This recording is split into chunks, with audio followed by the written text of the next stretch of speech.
Well, hello there. Welcome to day 27 of the Get Up and Go Challenge. Sharon Horne-Ellstrom here with a very important lesson today. I want to check in and make sure you're doing one thing every day still to move you toward your second or your preliminary priority, whichever one you decided. So whichever area of your life you're working on right now to move in the direction that you want, to move forward, to move toward what you want. Remember, they're physical, mental, emotional, spiritual, financial, contribution, and relationships. Not in any order, right? We get to decide what the priority is. I listened to a really good it was actually a live conference yesterday, and one of the speakers, whose name I cannot remember, sorry, talked about 3 things that now is a really good time for. Now, it's a faith day. Sunday's a faith day for the topic, and so it's got a little bit of a spin on it. But one of the things that he really talked about was this is the time to purify, meaning get really, really clear on your personal priorities. Think about what's important to you and order those things and set yourself up and set your life up moving forward to make sure that you are considering and honoring your own personal priorities. What's really important to you. I think I've talked a little bit in the challenge about how when I was younger, I was doing what I thought I should do to present and to take care of my family, because my family has always been the most important thing to me. But really, if I'm looking back at how I behaved, I wasn't honoring my priorities. I was missing things, and we actually did an exercise over the weekend, the kids and I, about a quiz to determine our preferred love languages. And there's the book 5 Love Languages. Again, I can't remember who it's by, Gary Chapman maybe.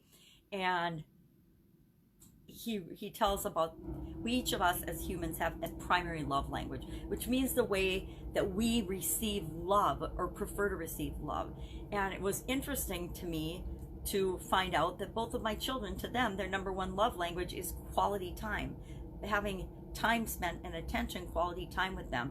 And I feel like I failed miserably when they were younger because I was busy working and running businesses and trying to make a living to support them, yet what they really needed for support and to feel loved was attention. And so that was kind of an eye-opener, awakener for me, and gave me little feelings of regret and looking back and saying, geez, I have to remember that that's a big lesson learned. And so now I will, moving forward, notice and make sure that I am spending more time and attention with my kids and giving them the quality time and attention that they've always deserved and longed for. I always was buying them gifts and things like that, and thinking that was important, but I realize now, wow, light bulb go off, that wasn't really what they needed.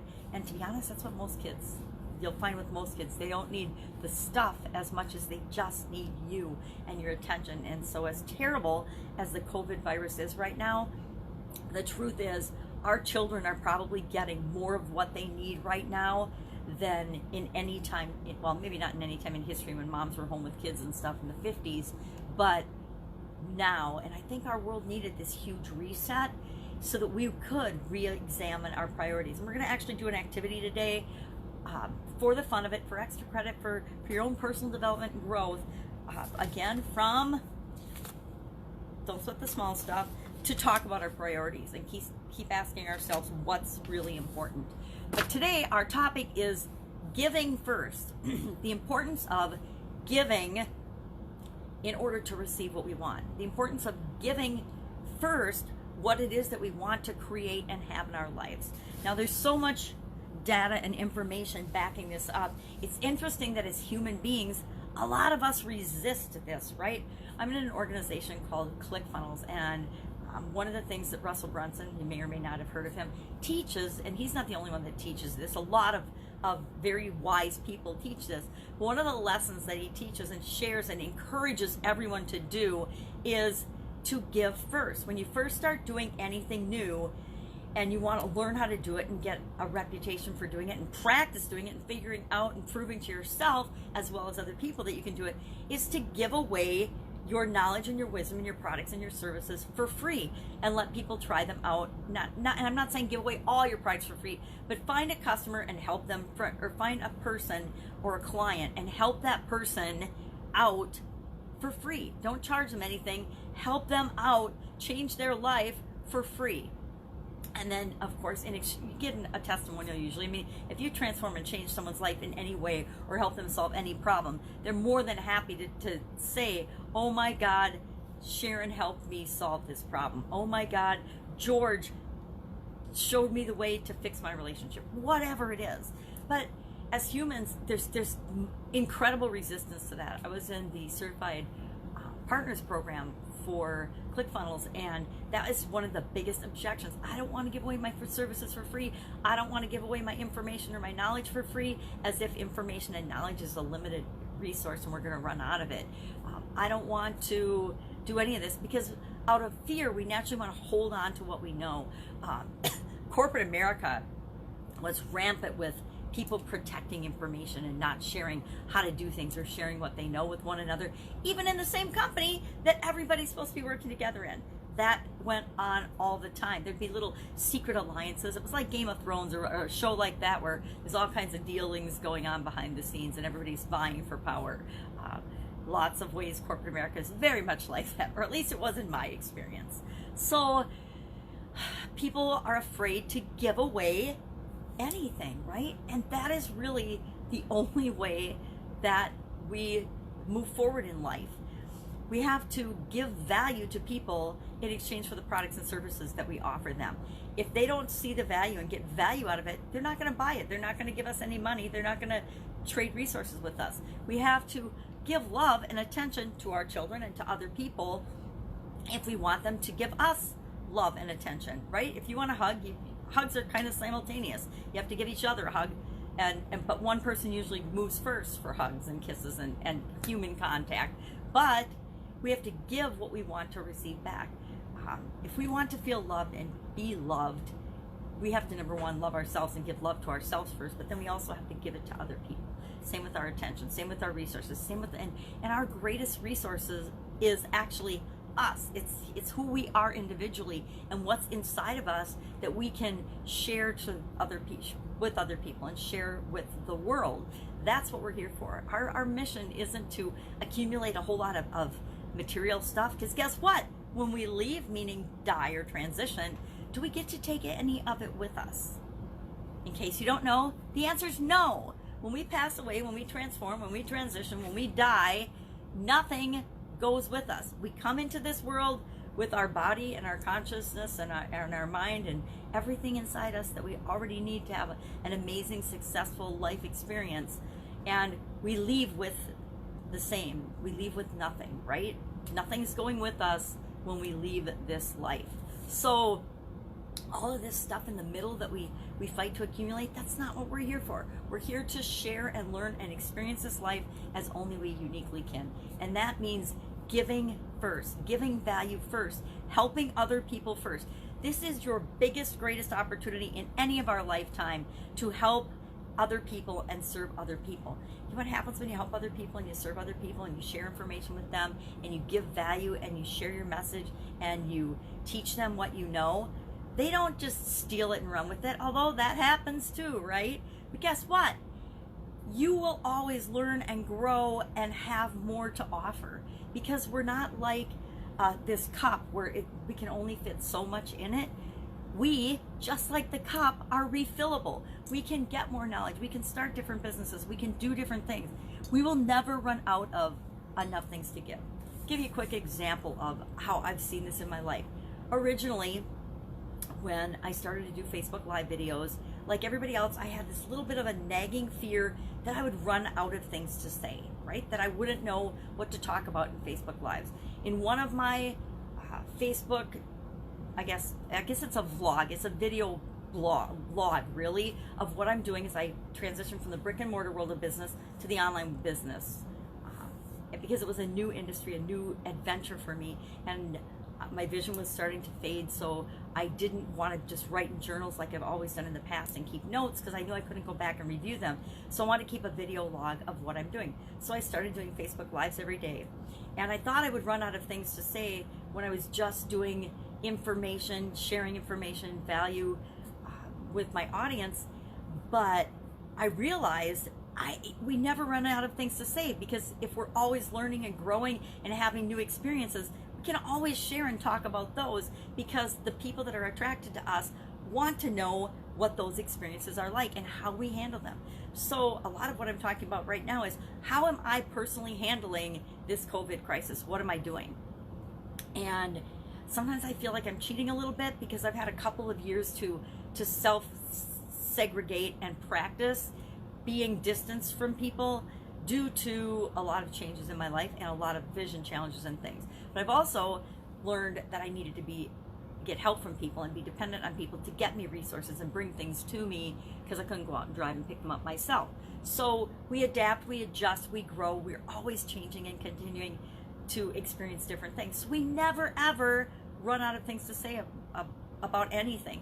And I think I'm at like 2,920 podcast episodes so far, and I haven't run out of things to say yet. So I don't think I'm ever going to run out of things to say. So we have these fears that we don't have enough to give, and so we have to hoard this information and keep it to ourselves. But the truth is, pretty much everything any of us know, somebody else knows too. And who's ever willing to share it is going to be the person that attracts those people to themselves, right? So if I don't share what I know and my information and my knowledge and what I've acquired and my gifts and my unique way of processing and experiencing things, then I'm actually cheating people that I could help, that could learn from what I've experienced, out of that information. I'm cheating them out of moving their lives ahead and moving their lives in the direction they want to go. So I really feel like if I'm not giving people value and giving them the things that I know, that I'm doing the world a disservice. I'm doing myself, the other people that I could be helping, and myself a disservice. So give to receive, give to get what you want. And then there's this fear that if I give everything away, I will have nothing. But like I said, the cup's refillable, and so are we. And we'll always have more to give. So to me, giving is like planting seeds, giving away information, giving away knowledge, sharing, how I've overcome different challenges. It's just planting seeds of hope in people, seeds so something can grow in them. And some of those flowers will come back to me, right? And all of them won't, a lot of them won't, right? We're planting seeds, we're growing flowers, and they'll be just disseminated about the world, and we won't even really know where all of those seeds and all of the people that we've impacted are impacted. At least not while we're alive, we won't know, most of us. But it doesn't mean we don't do it anyway, right? We do what feels good to us and what moves our life and the lives of other people that we are here to impact ahead. We do it anyway, whether we see the direct outcome or not. There's a lot of people, and I know some really close people to me, that drive me crazy, because they will not do anything for anyone else unless they see ahead of time a direct benefit to them in return. That's not giving, right? That's not charity. That's not giving. That's not giving with the intent of helping other people. That's giving with the intent of getting something back. And you see that a lot in the online world. You see that a lot in the marketing world. You see that a lot in the everyday world, where people won't do anything for anybody unless they pay them up front, right? But the truth is, all of us have experience with giving first. If you've ever had a job, did you get paid ahead of time, or did you get paid after you did the work? I don't know anybody that gets paid in advance for doing work they haven't done yet. Now, I have gotten cash advances for jobs that I said I would take, so maybe that's not true, but I still took the job and performed and then got my paychecks after that. So I think it's a good example. We often give, how many years did you go to school and give your attention to your education?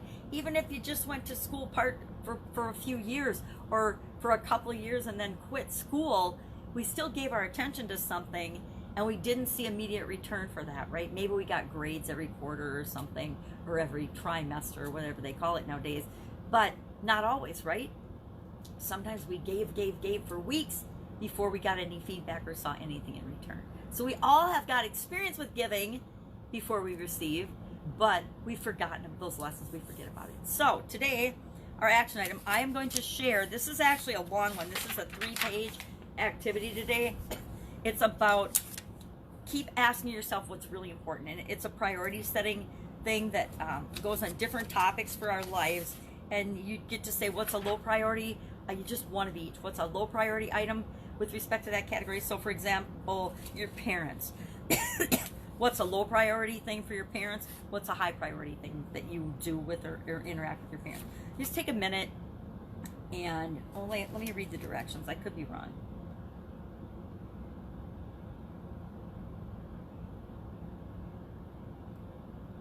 Now, yeah, on the first line, write something related to a person, place, or thing that's really not important and gets more of your attention than it should. And on the second line, write about something related to a person, place, or thing that really is important and deserves more attention than it gets. I'll do this one. Parent, low priority, high priority. Low priority, something gets more attention than it should. Worrying about my mom, and not worrying about her, but discussing with my sisters, my mom, and you know, it doesn't. There's nothing worrying or discussing with my sisters doesn't add any value to the situation. So why do we do it? And then another one would be high priority, would be calling my mom. Secrets out. I hate talking on the phone. And so I am terrible about phoning anyone, including my 83-year-old mother. Now, there's no excuse for that. I should phone her every day like my sisters do, but I am the worst. And she told one of my sisters that I am the worst about calling her, and I never call her. So a high priority is for me to call my mom and give her the love and attention that she deserves and let her know that I'm thinking about her, because I'm always thinking about her, right? I love her and I'm always thinking about her every day. So why am I not letting her know? So that's an example of how we'll do that. So I'll share the pages of this in the comments below this video.